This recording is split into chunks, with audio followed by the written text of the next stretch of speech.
Hi hello friends, welcome back to media talks. நான் உங்கள் Mounika.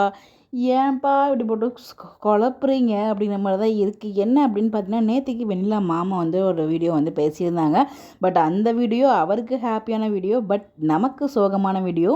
So அதுக்கு முன்னாடி ஒரு 2-3 நாளைக்கு முன்னாடி வீடியோ போட்டிருக்கும் போது, ஸோ நம்ம வைஷுவோட ஒரு கேப்ஷனை தான் வந்து கொடுத்துருப்பாரு. அதாவது தம்ப்நெயிலில் வந்து பை பைன்னு சொல்கிற மாதிரி ஒரு ஃபோட்டோ தான் போட்டிருப்பாரு. ஸோ அது வந்து ஆக்சுவலாக வந்து அவங்களோட கேரக்டர் எண்டுன்னு தெரிஞ்சதுனால தான் அது போட்டிருக்காரு அப்படிங்கிறத ஸோ நேற்றுக்கு அவர் பேசின ஒரு வீடியோ மூலிமா நான் வந்து புரிஞ்சுக்கிட்டேன். ஸோ அதுக்கப்புறம் வந்து பார்த்தீங்கன்னா, ஆக்சுவலாக அவரோட கேரக்டர் எண்ட் ஆகிற மாதிரி தான் இருந்திருக்கு.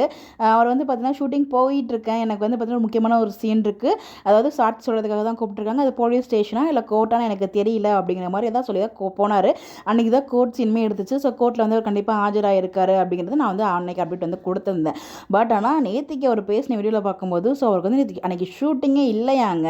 ஸோ அவருக்கு வந்து பார்த்தீங்கன்னா கதையில் ஒரு சில மாற்றம் இருக்குது அப்படிங்கிற மாதிரி சொல்லியிருக்காங்க. அப்படிங்கிறப்போ அப்போ வெண்ணிலா கேரக்டரை இன்னும் என் பண்ணலையா, மாமாவோட கேரக்டர் இன்னும் கண்டினியூ ஆகுதோ அப்படிங்கிற மாதிரி அவருக்கு கண்டினியூ ஆனால் அது அவருக்கு ஹாப்பி தான் இல்லையா.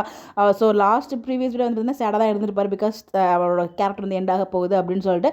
நேற்றுக்கு அவர் பேசின வீடியோவில் வந்து பார்த்திங்கன்னா ரொம்பவே ஹாப்பியாக வந்து பேசியிருக்காரு. ஸோ கதையில் மாற்றம் இருக்குது. ஸோ அதனால் வந்து பார்த்தீங்கன்னா இன்றைக்கி உங்களுக்கு ஷூட் இல்லை அப்படிங்கிற மாதிரி தான் சொல்லியிருக்காங்க. அதுதான் எனக்கு ஒரே குழப்பமாக இருக்குது. அப்போ வேறு வெண்ணிலா வச்சு கதையை ஷூட் பண்ணுவாங்களா, இல்லை அதே வெண்ணிலா கண்டினியூ பண்ணுவாங்களா, ஒன்றும் விளங்கலை. பட் ஆனால் இவங்களுக்கான ட்ராக் வந்து கண்டினியூ ஆகுது, கதையில் மாற்றம் அப்படின்னு சொல்லி ஒரு குண்டை தூக்கி போட்டிருக்காங்க. என்ன மாற்றம் தான் நமக்கு தெரியல ஒன்றும். அதில் ஒரு முக்கியமான விஷயமும் இருக்குது, அதை அடுத்த வீடியோவில் நான் ஷேர் பண்ணுறேன். ஸோ அப்படி என்ன கதையில் மாற்றம் பண்ணியிருப்பாங்க, உங்களுக்கு என்ன தோணுன்னு சொல்லி மறக்காமல் கமெண்ட்டில் ஷேர் பண்ணுங்கள். இந்த மாதிரி அப்டேட் தெரிஞ்சுக்க நம்மளோட சேனலை ஃபாலோ பண்ணிக்கோங்க. Bye bye.